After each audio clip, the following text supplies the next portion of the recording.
नमस्कार।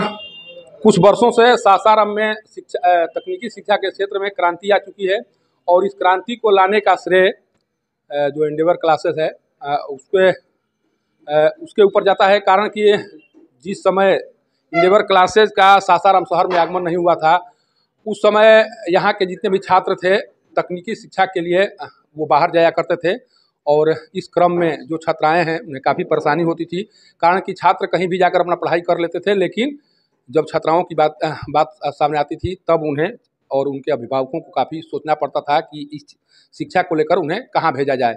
लेकिन जैसे ही एंडेवर क्लासेस के द्वारा ये कार्य शुरू किया गया, लगातार वो क्रांति दिखाई पड़ रही है। आज उस क्रांति में एक और पैदान जुड़ चुका है, एक और सेंटर का उद्घाटन किया गया है सासाराम शहर में एंडेवर क्लासेस का।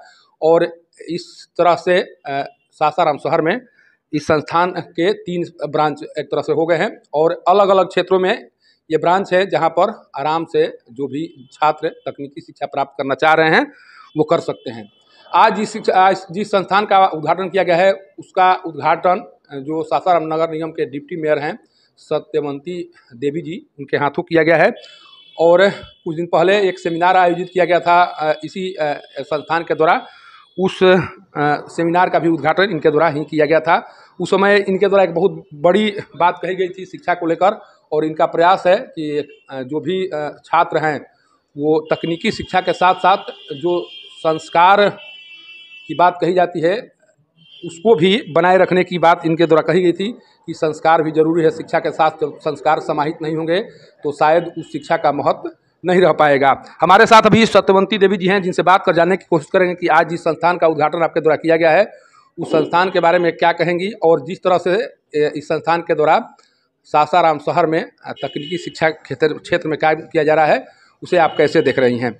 मैडम, एक चीज़ बताइए, अभी जिस संस्थान का उद्घाटन आप की हैं उस संस्थान के बारे में चूँकि कहना पड़ेगा इसलिए कि एक दिन पहले भी आपको देखे थे, उस समय जब आप कुछ कह रही थी, बता रही थी, तो वो बहुत इस तरह की बात थी जिसे लोगों को जानना और समझना जरूरी है।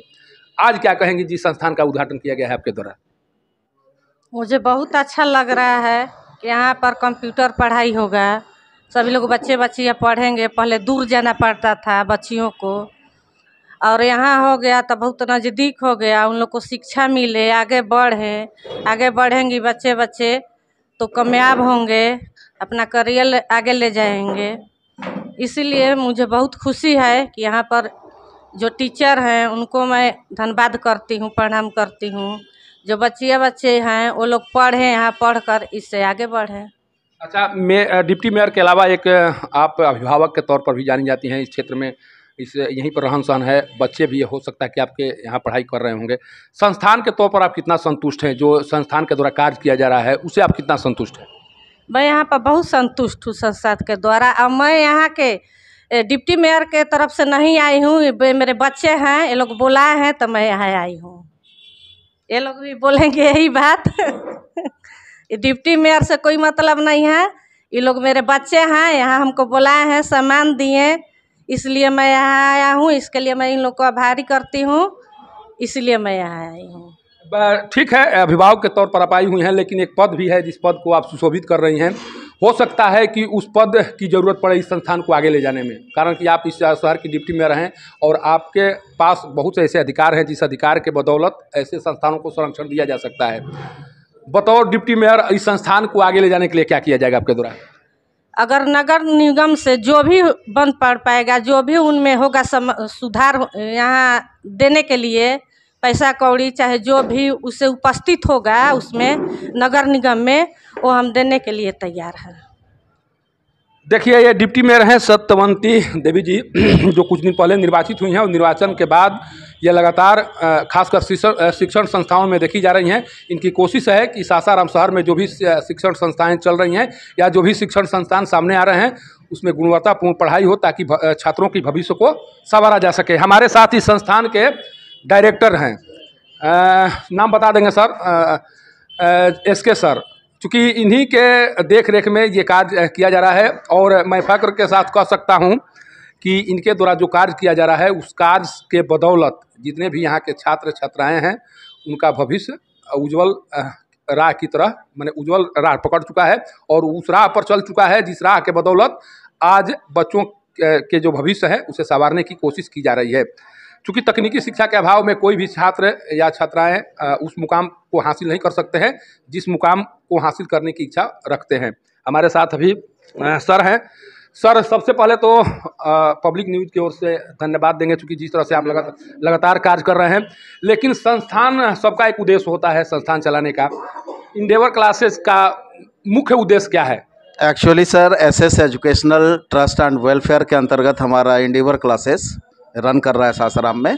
और कोशिश हमारी रहती है कि सासाराम के सारे स्टूडेंट्स, जितने भी गरीब बच्चे खास करके हैं, उनको बेहतर शिक्षा दिया जाए, स्पेशली फॉर टेक्निकल क्षेत्र में, कंप्यूटर वगैरह का ये सारा चीज़। तो हमारी कोशिश यही रहती है कि बच्चों को ज़्यादा से ज़्यादा पढ़ाई की सुविधा दी जाए। तो सर, तकनीकी शिक्षण में एक संसाधनों का बहुत बड़ा महत्व रहता है। कहा जाता है कि जो बड़े शहर हैं वहाँ पर संसाधनों की बहुलता रहती है या अच्छे संसाधन मिल पाते हैं। इंडेवर में क्या स्थिति है? क्योंकि बिना संसाधन के आप उस तरह की शिक्षा दे नहीं सकते हैं जो तकनीकी शिक्षा के लिए ज़रूरी है। किस तरह की व्यवस्था है सर यहाँ? सारी व्यवस्था यहाँ सुदृढ़ की गई है। सारे कंप्यूटर्स वगैरह, लैपटॉप वगैरह सारी सुविधा दी गई है। 24 आवर्स इलेक्ट्रिसिटी की सुविधा भी है और वाईफाई फ्री है। वो सारा सुविधा दिया गया है, किसी भी तरह का कोई कष्ट ना हो, हम लोग ये ध्यान रखते हैं। एक और बात देखा जाता है कि जो ग्रामीण क्षेत्र के जितने भी अभिभावक हैं वो तकनीकी शिक्षा के महत्व को नहीं समझ पाते हैं।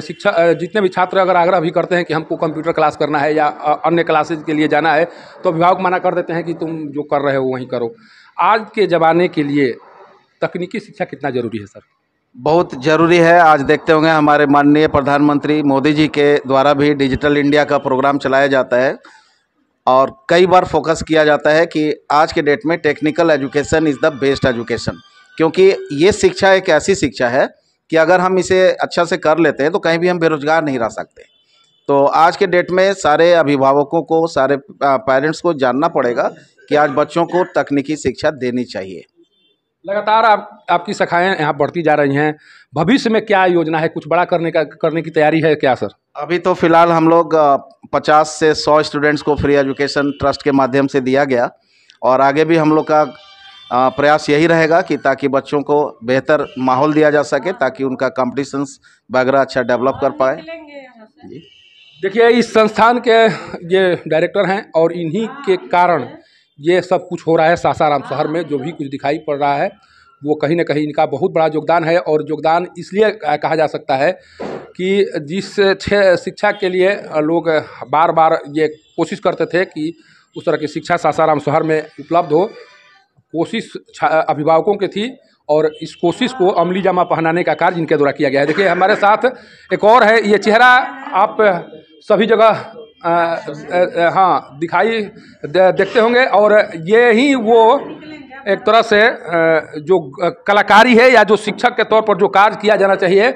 यही वो कार्य करते हैं जिस कार्य के बदौलत जब भी हमारी भी बच्ची पढ़ती है, ये फक्र के साथ हम कह रहे हैं कि हमारी भी बच्ची इनके संस्थान में पढ़ती है और जब भी घर जाती है तो इतना ज़रूर कहती है कि हम एक ऐसे संस्थान में पढ़ रहे हैं जिस संस्थान में न केवल तकनीकी शिक्षा को बढ़ावा दिया जा रहा है बल्कि उस जो संस्कार की बात लगातार कहा जा रहा है, घरों में जो जिसके लिए घर जरूरी होते हैं, वैसे संस्कार भी वहाँ पर दिखाई पड़ते हैं जहाँ पर शिक्षक और छात्र के संबंधों को परिभाषित न केवल परिभाषित किया जाता है बल्कि उसे धरातल पर उतारने की कोशिश भी की जाती है। सर, सबसे पहले तो धन्यवाद तो आपको देंगे ही, लेकिन जो कार्य कर रहे हैं उस कार्य के बदौलत किस उद्देश्य को पाना चाह रहे हैं और किस उद्देश्य को लेकर चल रहे हैं सर? बहुत बहुत धन्यवाद सर आपका हमारे इंडेवर कंप्यूटर सेंटर में आने के लिए। हमारा जो उद्देश्य मेन है सर कि हमारे जो संस्थान खोलने का उद्देश्य है कि जो दिक्कत होता था हर एक दूर से आने में बच्चों को, तो हमारा उद्देश्य कि हर एक एरिया में अपना सेंटर खोला जाए, ग्रामीण सेंटर खोला जाए और ग्रामीण हो गया और ग्रामीण क्षेत्रों में इस तरह की शिक्षा की ज़रूरत है, सख्त ज़रूरत है। बहुत से ऐसे छात्र हैं जो बहुत दूर से चलकर आ रहे हैं। शहरी क्षेत्रों में आपके द्वारा जो किया जाना चाहिए अभी तक तो कर ही रहे हैं, ग्रामीण क्षेत्रों के लिए कुछ प्लानिंग है? जी सर, हमारा अगले साल से उद्देश्य है 2024 से कि हर एक प्रखंड में अपना एक कंप्यूटर सेंटर का ब्रांच डालें। अच्छा, एक चीज़ और बताते चलिए, चूँकि आपका जो यहाँ क्षेत्र है, डिप्टी मेयर साहिबा आई हुई हैं, क्या उस तरह का सहयोग जो प्रशासन के तौर पर मिलना चाहिए या जो नगर निगम के तौर पर मिलना चाहिए, उस तरह की सहयोग की ज़रूरत है या उतना सब कुछ हो रहा है जितना आपको चाहिए? अभी तो सर सहयोग का जरूरत है, अभी तो मिला नहीं है, लेकिन अभी प्रयास रहेगा कि अनुग्रह रहेगा, ये रहेगा कि हमारे मतलब जो भी कठिनाई हो इस संस्था चलाने में, जो भी दिक्कत आ रहा है प्रशासन के द्वारा या कहें तो और जैसे होता है ना सामाजिक असामाजिक तत्वों के द्वारा, तो उससे हमें सुरक्षा करने का प्लान करेंगे। अच्छा देखिए, एक चीज़ और हम पूछना चाह रहे हैं, चूँकि बहुत सी छात्राएँ आती हैं पढ़ने यहाँ पर, शाम को लौटती हैं, क्या अनुभव शेयर करती हैं? क्या कुछ असामाजिक तत्वों के द्वारा कुछ परेशान भी किया जाता है? क्या अनुभव, चूँकि बहुत ऐसी बातें हैं जो अपने अभिभावकों के साथ शायद नहीं शेयर कर पाती हैं, बतौर शिक्षक आपसे क्या कहती हैं? माहौल कैसा है सासाराम शहर का? अभी तो सर मेरे पास सर वैसा कंप्लेन नहीं आया है छात्राओं के द्वारा, लेकिन अभी उसके बारे में प्रयास रहेगा कि मतलब नगर निगम के द्वारा उस तरह कोई उपाय किया जाए, कोई सामाजिक तत्व उनको डिस्टर्ब करता है तो उस पर एक्शन लिया जाए।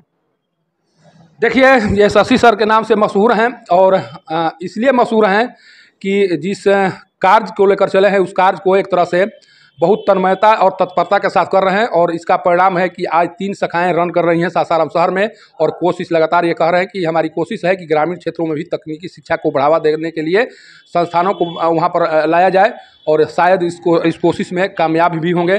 लेकिन सबसे ज़रूरी इस बात को लेकर है कि अभी डिप्टी मेयर यहाँ आई हुई हैं, इनके क्षेत्र में ये संस्थान खोले जा रहे हैं और उनका सहयोग ज़रूरी है, कारण कि बिना सहयोग के सरकारी संस्थानों को जिस तरह से सहयोग दिया जा रहा है, अगर निजी संस्थानों को भी उस तरह से सहयोग दिया जाए तो हो सकता है कि निजी संस्थान जो करना चाह रहे हैं उससे भी ज़्यादा वो काम कर दिखाएं। जिस लगन और तत्परता के साथ अभी काम किया जा रहा है, अगर थोड़ी भी अगर सहयोग मिले, थोड़ी अगर उन्हें संवारने की कोशिश किया जाए सरकारी विभाग के द्वारा, तो हो सकता है कि जो कार्य ये कर रहे हैं उस कार्य में और गुणवत्ता दिखाई पड़े, और एक फ़ख्र के साथ सासाराम शहर में पढ़ने वाले छात्र कह सकें कि हम भी एक ऐसे शहर से आ रहे हैं जहाँ पर इंडिविजुअल क्लासेस है, और उस क्लास में न केवल तकनीकी शिक्षा दी जाती है बल्कि उस शिक्षा के बदौलत परिवार में जो संस्कार लाने की कोशिश की जाती है उसे भी पूरा किया जाता है, और ये कार्य कई वर्षों से इंडिविजुअल क्लासेस के द्वारा किया जा रहा है। इंडिविजुअल क्लासेस से पब्लिक न्यूज़ के लिए सत्येंद्र चौबे की रिपोर्ट।